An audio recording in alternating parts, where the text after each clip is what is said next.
श्री स्वामी समर्थ. स्वागत आहे तुमचं माझ्या युट्यूब चॅनलमध्ये. आजचा दिवस तुम्हाला खूप छान सुख समाधानाचा आणि आनंदाचा जाऊ देत ही स्वामींच्या चरणी प्रार्थना करते आणि आज या नवीन व्हिडिओला सुरुवात करते.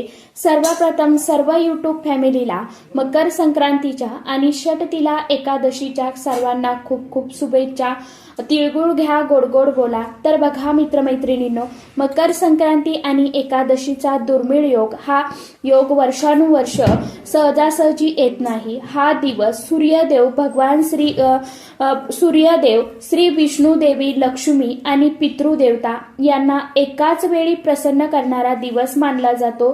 जर या दिवशी योग्य पद्धतीने आचरण केलं तर दारिद्र्य, अडचणी, अडथळे, नोकरीतील अडचणी, व्यवसायातील तोटे, कलह, घरामधील कलह, पितृदोष हे सर्व हळूहळू दूर होऊ लागतात. पण जर चुकूनही काही गोष्टी केल्या तर मिळणारे फळ जे आहे तर ते उलटे होऊ शकते. म्हणून हा व्हिडिओ तुम्ही शेवटपर्यंत बघा, कारण की आजच्या व्हिडिओमध्ये मी तुम्हाला एक अतिशय अत्यंत असाच उपाय सांगणार आहे, किंवा आपल्याला कोणता पदार्थ उद्याच्या दिवशी घरामध्ये खायचा आहे हे देखील मी आजच्या व्हिडिओमध्ये तुमच्या बरोबर शेअर करणार आहे. त्यामुळे तुम्ही हा व्हिडिओ स्किप न करता शेवटपर्यंत नक्की बघा. चॅनलवरती तुम्ही जर हा व्हिडिओ पहिल्यांदा बघत असाल तर चॅनलला आवर्जून सबस्क्राईब करा आणि असेच नवनवीन माहितीपूर्ण व्हिडिओ बघण्यासाठी समोरील बेल आयकॉनलाही प्रेस करा.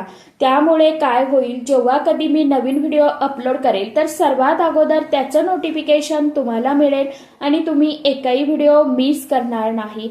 तर मित्रमैत्रिणींनो बघा, हा उपाय जर तुम्ही उद्याच्या दिवशी घरामध्ये केला तर 7 पिढ्या तुमच्या घरामध्ये बसून खातील इतका पैसा येऊ लागेल. शत्रू संपेल, अखंड माता लक्ष्मी प्राप्ती होईल, घरातील दुःख, दारिद्र्य, गरिबी नष्ट होईल. असा हा अतिशय अत्यंत प्रभावशाली उपाय आपल्याला उद्याच्या दिवशी करायचा आहे. कारण की मकर संक्रांतीला सूर्यदेव हे मकर राशीत प्रवेश करतात आणि एकादशी ही भगवान श्रीहरी विष्णू देवांची प्रिय आहे. सूर्य म्हणजे आत्मबळ, विष्णू म्हणजे स्थैर्य आणि लक्ष्मी म्हणजे समृद्धी. या तिघांची कृपा एका दिवशी मिळणे म्हणजे भाग्याचा सुवर्ण काळ असा मानला जातो. म्हणूनच या दिवशी सकाळी ब्रह्ममुहूर्तावरती उठणं अत्यंत श्रेष्ठ मानलं जातं. उठल्यानंतर सर्वात प्रथम ओम नमो भगवते वासुदेवाय नमः या षडाक्षर मंत्राचं आपल्याला पठण करायचं आहे, जप करायचा आहे. त्यानंतर आपल्याला स्वच्छ स्नान करायचं आहे. स्नान करताना आपण जे पाणी घेणार आहोत, तुम्ही थंड पाणी घ्या, गरम पाणी घ्या, कोमट पाणी घ्या.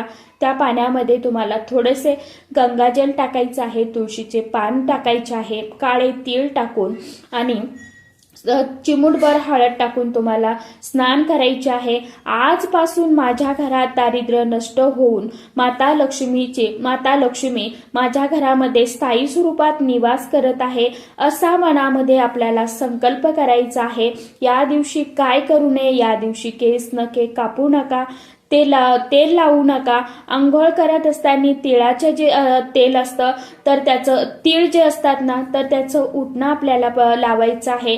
खोटं बोलू नका, शिवीगाळ, भांडण, रागराग, चिडचिड करू नका. उधार पैसे कुणाला या दिवशी चुकून सुद्धा देऊ नका, किंवा तुम्ही सुद्धा उसने पैसे कुणाकडनं घेऊ नका. बरोबर घरामध्ये मीठ, तेल, साखर ज्या ह्या वस्तू आहेत तर त्या कुणाला देऊ नका, किंवा घरामध्ये त्या रिकाम्या होऊ देऊ नका. कुणी आपल्या घरामध्ये आलं तर कुणालाही रिकाम्या हाताने पाठवू नका. ह्या अशा चुका केल्या तर माता लक्ष्मी घरातून बाहेर जाते असं शास्त्र आपल्याला सांगतं. देवपूजा कशी करावी, देवघर सर्वात प्रथम आपल्याला स्वच्छ करा, पाटावरती लाल कपडा टाका, सूर्यदेवांना अर्घ्य द्या, भगवान विष्णुदेव, माता लक्ष्मी आणि आपली कुलदेवता यांचं पूजन करा, धूपदीप प्रज्वलित करा. ओम श्री महालक्ष्मी देव्याय नमः या मंत्राचा जास्तीत जास्त जप करा. त्याचबरोबर या दिवशी आपल्याकडे सुगड पूजन जे आहे तर त्याला खास विशेष महत्त्व दिलं जातं. प्रत्येक घरामध्ये सुगड पूजन जे आहे तर ते केलं जातं आणि ते करावं, कारण की ते सौभाग्याच्या प्रती असतं. सुगडामध्ये काय घ्यायचं असतं तर मातीची 5 सुगड असतात ती घ्यायची, तिळगुळ, ऊस, हळदी, कुंकू, सुपारी, तांदूळ, विड्याची पानं, त्याचबरोबर ह्या ज्या काही भाज्या आपण टाकतो ना, तर त्या सर्व भाज्या सुगड तुम्हाला सुगडामध्ये टाकायच्या आहे. तर सर्वात अगोदर तुम्हाला सुगड एका पाटावरती लाल कपडा अंथरून त्यावरती ठेवायचा आहे. त्यामध्ये तिळगुळ टाका, हळदी कुंकू टाका. आईने किंवा स्त्रीने हात जोडून जसं की ऊस गोड तसं माझ्या घरात गोडी नांदो अशी आपल्याला प्रार्थना करायची आहे. आणि ज्या काही वस्तू तुम्ही सुगडामध्ये टाकता तर त्या सर्व तुम्हाला वाण आपण म्हणतो ना त्याला, तर ते टाकायचं आहे. सुगड पूजनाने मुलांचे दोष, विवाहातील अडथळे, अडचणी आणि घरातील नकारात्मक शक्ती दूर होते असं देखील म्हटलं जातं. या दिवशी काही अचूक 7 असे प्रभावी उपाय केले जातात. यामध्ये तांब्याच्या भांड्यात पाणी घेऊन गुळ टाकून सूर्याला अर्घ्य अर्पण केलं जातं. भगवान विष्णुदेवांना तुम्ही पिवळी फळं, फुलं अर्पण करा. चांदीचं नाणं पूजेमध्ये ठेवा. कावळ्यासाठी थोडंसं अन्न छतावरती ठेवा. यामुळे पितृदोष जो आहे तर तो कमी होतो. ग्रह दोष जो आहे तर तो शांत करण्यासाठी घराच्या मुख्य दरवाजामध्ये तुम्हाला हळदी कुंकू ठेवायचा आहे. धनवृद्धीसाठी तिजोरीमध्ये तीळ ठेवा. भाग्यवृद्धीसाठी या दिवशी दान करण्याचा जास्तीत जास्त प्रयत्न करा. उपवास करा. एकादशी असल्यामुळे तांदूळ टाका. सात्विक आहार घ्या. शक्य असल्यास फलाहार घ्या. उपवास फक्त पोटासाठी नाही तर मनशुद्धीसाठी असतो. स्त्रियांसाठी या दिवशी काही खास संकेत आहे. कपाळावरती कुंकू आवर्जून लावा. स्वच्छ वस्त्र परिधान करा. शांत मन ठेवा. शांत वाणी ठेवा. यामुळे माता लक्ष्मी आपल्या घरामध्ये कायम स्थायी स्वरूपामध्ये वास करत असते. संध्याकाळी घरात अंधार ठेवू नका. दिवा नक्की लावा. धूप लावा. अंधार म्हणजे नकारात्मकता आणि प्रकाश म्हणजे लक्ष्मी. संक्रांत म्हणजे फक्त सण नाही तर हा स्वभाव बदलण्याची संधी आहे. जुना राग सोडून द्या. जुनी सवय बदला. जुने दोष दूर करा. यामुळे आपल्या घरातील सर्व जे काही दुःख, दारिद्र्य, दोष, अडचणी आहेत तर त्या आपल्या दूर होत असतात. आता सांगितल्या पद्धतीने हा जो एक प्रभावी उपाय आहे तर तो आपल्याला करायचा आहे. कारण बघा, उद्या मकर संक्रांती आणि एकादशी एकत्र आल्यामुळे अतिशय दुर्मिळ असा हा योग तयार झालेला आहे. आणि या योगांमध्ये ज्या वेळेस आपण काही प्रभावी उपाय सेवा करतो तर त्याचं फळ जे आहे तर ते आपल्याला कितीतरी पटीने अधिक प्राप्त होत असतं. कारण की आपण जीवनामध्ये खूप कष्ट करतो, मेहनत करतो, परंतु कधी कधी आपल्या कष्टाला, मेहनतीला म्हणावं तसं फळ मिळत नाही. घरामध्ये आलेला पैसा घरामध्ये टिकत नाही. सतत तो कुठेतरी आजारपणामध्ये खर्च होतोय किंवा मग घराची, मुलांची, पतीची प्रगती जी आहे तर ती कधीच होत नसेल, रखडलेली असेल. अनेक प्रकारच्या दुःखांचा आणि संकटांचा तुम्हाला सामना करावा लागत असेल तर त्यासाठी तुम्हाला हा जो उपाय आहे तर तो तुम्हाला करायचा आहे. उपाय करत असताना मनामध्ये कुठेही शंका, कुशंका, किंतु परंतु जे आहेत तर ते आपल्याला अजिबात ठेवायचे नाही. बघा, या दिवशी आपल्याला आपल्या घरामध्ये हा जो एक पदार्थ आहे तर तो बनवून खायचा आहे. यामुळे काय होईल तर 7 पिढ्या आपल्या बसून खातील इतका घरामध्ये पैसा येईल. त्याचप्रमाणे जे काय घरातील आपलं दुःख, दारिद्र्य, गरिबी आहे तर ती हळूहळू दूर होईल. सोबतच कष्ट सुद्धा आपल्याला करणं गरजेचं आहे. आपण म्हणतो ना की आपण या दिवशी पुरणपोळीचा स्वयंपाक करतो. मान्य आहे, प्रत्येक घरामध्ये वेगवेगळा स्वयंपाक हा केला जातो, परंतु त्यासोबतच हा जर एक पदार्थ तुम्ही बनवला तर याचे खूप चांगले फायदे जे आहे, लाभ जे आहे तर ते तुम्हाला बघायला मिळणार आहे. या पदार्थामुळे अखंड माता लक्ष्मी घरामध्ये निवास करते, नांदते. घरातील दारिद्र्य जे आहे तर ते दूर होण्यासाठी मदत होते. घरामध्ये सुख, शांती, समृद्धी नांदते आणि एकोपा, शांती जे आहे तर ते घरामध्ये प्रस्थापित होते.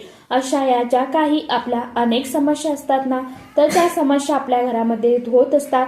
बघा, आपण फक्त तुम्ही म्हणाल की हा पदार्थ बनवल्यामुळे कसं आपल्या घरातील दारिद्र्य दूर होईल, तर बघा काय असतं माहिती आहे का, आपल्या घरातील अन्न असतं ते अन्नपूर्णा स्वरूपात माता लक्ष्मीच्या स्वरूपामध्ये आपल्या घरात असतं. आणि ज्या वेळेस आपण हे अन्न तयार करून याचा भोग, नैवेद्य आपल्या देवी देवतांना दाखवतो त्यावेळेस माता अन्नपूर्णा देवी ही आपोआप आपल्यावरती प्रसन्न होते. घरातील दुःख, दारिद्र्य जे आहे, गरिबी जे आहे तर ती दूर करण्यासाठी मदत होते. आपल्या कष्टाला आपल्या नशिबाला कष्टाची साथ मिळते. ग्रह दोष, वास्तुदोष, पितृदोष जे काही दोष आहेत तर ते दूर होण्यासाठी मदत होते. असा हा प्रभावी उपाय आहे. तर बघा काय करायचं आहे तुम्हाला. सर्वात प्रथम सकाळी स्वच्छ आंघोळ करून घ्यायची. सकाळी शक्य असेल तर सकाळी हा पदार्थ तुम्ही बनवा. नसेल सकाळी शक्य तर मग संध्याकाळी बनवला तरी पण चालेल. तुम्हाला काय करायचं आहे, तीळ गुळाची खिचडी तुम्हाला तयार करायची आहे. फक्त लाडू नाही तर तीळ आणि गुळ घालून बनवलेली खिचडी हा लक्ष्मीचा अतिशय अत्यंत प्रिय नैवेद्य मानला जातो. तीळ म्हणजे पापनाश, गुळ म्हणजे गोडी व समृद्धी आणि खिचडी म्हणजे आणि सौंदर्य. पण एक गोष्ट लक्षात घ्या, या दिवशी एकादशी असल्यामुळे आपल्याला तांदूळ खायचे नाहीये. तर तांदूळाविना ही तिळगुळाची खिचडी आहे तर ती तुम्हाला बनवायची आहे. एकादशीला पूर्णपणे खिचडी जी आहे तर ती चालत नाहीये. तांदूळ चालत नाही. उपवास मोडत नाही. देवी माता लक्ष्मीला प्रिय असते. पितृशांती होते आणि धनवृद्धी होते. यासाठी भाजलेले तीळ घ्या, गुळ घ्यायचा आहे, थोडासा साबुदाणा घ्यायचा आहे आणि त्यानंतर तूप घ्यायचं. हे सर्व पदार्थ जे आहेत तर ते एकत्र करून तुम्हाला याची खिचडी आहे तर ती बनवायची. साबुदाणा जो आपण करतो त्या पद्धतीने साबुदाणा खीर जी असते ना तर त्या खिरीमध्ये तुम्हाला हे तीळ आणि गुळ जो आहे तर तो टाकून तिळगुळाचं जो खीर असते तर ती तुम्हाला तयार करायची. अशा पद्धतीने हा जो पदार्थ आहे तर तो बनवायचा. त्यानंतर याचा नैवेद्य तुम्हाला देवी देवतांना अर्पण करायचा आहे. त्यानंतर मग तो घरामध्ये प्रत्येकाने ग्रहण करायचा आहे. अशा पद्धतीने हा जो पदार्थ आहे तर तुम्हाला या दिवशी बनवून घरामध्ये खायचा आहे. बघा नक्कीच तुम्हाला याचे चांगले लाभ जे आहेत तर ते बघायला काही दिवसामध्ये मिळेल. त्याचबरोबर दुसरं म्हणजे या दिवशी तुम्ही मुगाच्या डाळीचे वडे जे असतात तर ते सुद्धा बनवू शकता. यामुळे आपल्या घरातील दारिद्र्य आणि गरिबी ही दूर होत असते. तर अशा पद्धतीने आपल्याला सांगितल्याप्रमाणे हा जो पदार्थ आहे तर तो आवर्जून उद्याच्या दिवशी बनवायचा आहे. आता कोणत्या वेळेमध्ये बनवायचा आहे तेही तुमच्या बरोबर शेअर केलेलं आहे. तुमच्या वेळेनुसार तुम्ही सकाळी बनवू शकता किंवा संध्याकाळी बनवू शकता. तर चला आजच्या व्हिडिओमध्ये इतकीच माहिती होती. कशी वाटली नक्की सांगा. व्हिडिओ आवडला तर चॅनलला आवर्जून लाईक, शेअर, सबस्क्राईब जरूर करा. परत भेटूया नवीन माहितीसोबत, नवीन व्हिडिओसोबत. तोपर्यंत सर्व माझ्या यूट्यूब परिवाराला श्री स्वामी समर्थ.